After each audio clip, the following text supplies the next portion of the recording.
सिंगारी गई होवे फुलां नाल। बिस्मिल्लाहिर्रहमानिर्रहीम। अल्लाह ताला दे फजल करम दे शुक्र दे नाल स्टार्ट करदे हां अज दा VIP व्लॉग।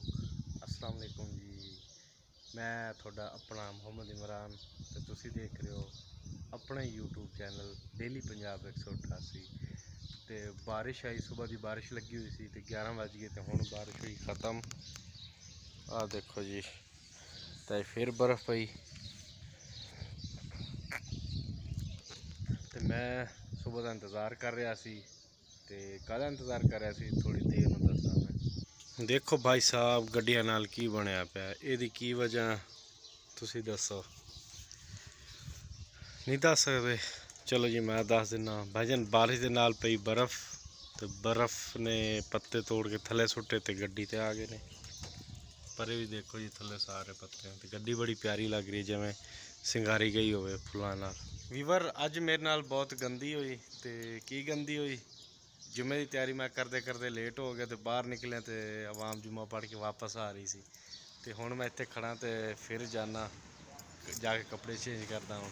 गंदी हो गई, हुण किसी ने दस तो नहीं सकता ना, बहुत गंदी हुई मेरे नाल अज तो जी। असर तो पहले ही बारिश शुरू हो गई है, सुबह भी बारिश आई सी ते हुण फिर शुरू हुई ने। तो अज साडी वीडियो नवी हस्ती जफर भाई मक्का तो अज माशाअल्लाह बड़े सोहने सोहने लग रहे हैं ना।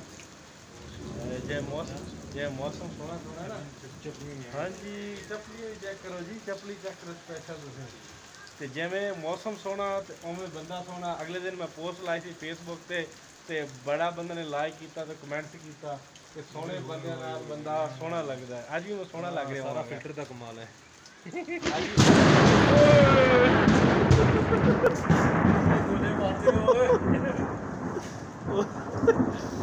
ते बारिश शुरू हुई खड़ी अज तो असर तो पहले ही शुरू हुई खड़ी। तो एक बार मैं डर गया भाई। 2 दिन हो गए रोज़ मार्केट जा रहे हैं मोबाइल लैन वास्ते, लेकिन मोबाइल नहीं लभ रहा भाई जान। जोड़ा पसंद आता तो वो सानू समझ नहीं आती, जी समझ आती है तो वो है नहीं इतने। एक मोबाइल पे पूरी मार्केट है, बहुत वड्डी मार्केट, लेकिन सानू मोबाइल नहीं लभ्या। 2 दिन हो गए।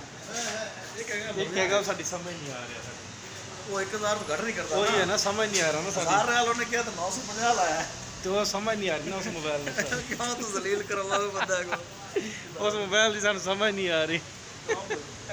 पता नहीं कितने दिन हो गए मोबाइल ही लभ रहा था। नहीं पर बेचा नहीं।